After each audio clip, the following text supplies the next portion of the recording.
او دا میش خو په ستړي نه وي دا خزونه واحد په دې دنیا په دې ملک شي په خپل فیلډ شي په خپل منصب په خپل دایره کار کښې یو علمای دیوبند خود کفیل دی دا ملک د دې یو علمای دیوبند د کردار مکروز دی نور ټول څوک د دغه ملک مکروزوي خو د ملک چې څومره باسی دي څومره اوسیدونکي دي څومره امت مسلمه دی د علمای دیوبند د کردار د مکروز دی نن په دې ملک ټوله دنیا ته درېمي امیش بچون واته تعلیمي حاصلوي واته ډیګري حاصلوي لا واته کوي ایجوکیشن واته کوي ډاکټرز ډیګري واته دی حاصلوي مطلب جرنل واته جوړیږي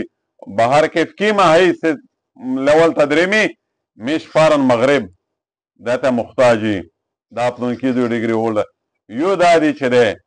قال الله قال رسول د علوم نبوي د اصول د پورا تمام دنیا پاکستان تر درېمي تمام دنیا پاکستان رخ کوي نن پاکستان په مدارس کې تمام دنیا ممالک سټوډنټس هغه طالبون هغه ویزې لګولې دي کولینا دلته علوم حاصلوي دې مطلب دا دی چې دې ملک سره صرف علما په صد شاري یو علما دې مولا سره په صدق شدي یو علما خپل ډیوټي کړی دی یو علما خپل کردار صحیح ادا کړی دی دې خور سره خیانت نه کړی ملک بچونه سره نه دی کړی دې عوام سره نه دی کړی باقیا چې څومره دي ها په دې باندې تاریخ هغه وته وټاوي امت هغه وته وټاوي غریب سړی د اعلی ډیګري د حاصلولو نه محروم دی ځکه چې د قوم د غلام ستلی دی او د قوم ته صحیح تربیت نه دی بچون ته میلاو د قوم دغه ملت دغه خورې چې په لکهاوې زرهاوې شهدا شوي دي د وینې د لشتې په ثمرات کې ملاو شوي خوره دو دغه سره څوک سابقین نه دي علما واقعي خپل کردار شاده کړی دی شی لوبولی دی او د دیوبند د مشرونه وراثت او منصب بهترین انداز د سمبل کړی دی او نن دا دومره جامعات چې دي دومره غاټ طلبات چې دي او دومره دینی درسګاه چې دي دا د علماء عمر او دا د امت محسنین دي دا امت ته د خیر د دواړه دنیا د دنیا د آخرت دایمي زندگی د خیر سبق ورته د خیر لمن پسې شوروي خیر خوا دي محسنین دي واقعي خبره دو کرداری میاناز کرداری قابل ستایش دی باید چې په خپل دعاګونه کې شهید کی دته په شنازر وغوښتي دې اصل افزایی وشي نن سالانه ایوارډ ملکی صدقه تقسیمیږي خلک ته تقسیمیږي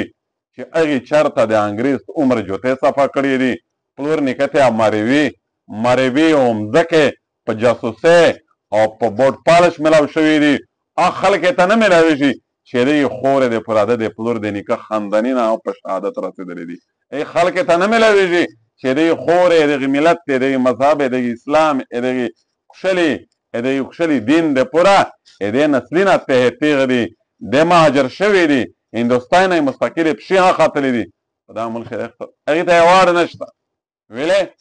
چې نن خار هغه کاته اسور بدل دو ډېر فرق شته نه الله دا معافي وکړو خو بهر کې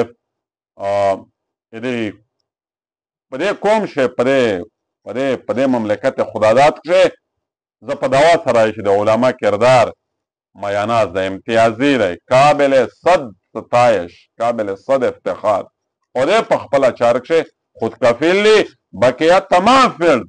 تمام چې څومره ادارې دي چې څومره موضوعات په خپل موضوع شه ټوله محتاج دي غیر ته خود کفیل نه دي الله دا معافي وکړو الله دا موږ ته د ملک سره وفادار جوړ